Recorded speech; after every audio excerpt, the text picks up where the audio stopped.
আসসালামু আলাইকুম। আজকে সবাই একসাথে চলে গেলাম কুরবানির গরুর হাটে। যেহেতু আগে থেকে আমাদের প্ল্যান ছিল গরুটা চর থেকে আনবো, তো আমাদের টাঙ্গাইলের বিখ্যাত ওই যুগনির গরুর হাট থেকে গরুটা আমরা আনতে যাচ্ছি। সবাই আমাদের সাথে থাকবে। তো ইতিমধ্যে আমরা হাটে এসে দেখলাম অনেক গরু হাটে উঠেছে, সাথে অনেক মানুষ আছে। তো এত গরুর মধ্যে আমাদের কাঙ্ক্ষিত গরুটা খুঁজে বের করতে হবে। সবাই আমাদের সাথে থাকবেন। তো এইটা হচ্ছে রাস্তা, তো রাস্তা দিয়ে আমরা একটু আগে এই হাটে ঢুকলাম। ঢোকার পরে আমাদের ফার্স্টে একটা গরু চয়েস হয়েছে। তো গরুটা নিয়ে দরদাম চলতেছে, দেখা যাক কি হয়। তো লেটস গো, আমরা ওইদিকে যাই। হাটের লাস্টের দিকে এসে আমাদের একটা গরু, দুইটা গরু আর কি চয়েস হয়েছে।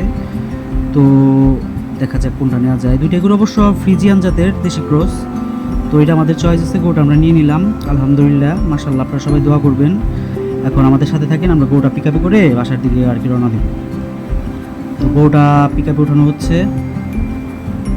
আলহামদুলিল্লাহ, গরুটা কেনা হয়ে গেছে আমাদের।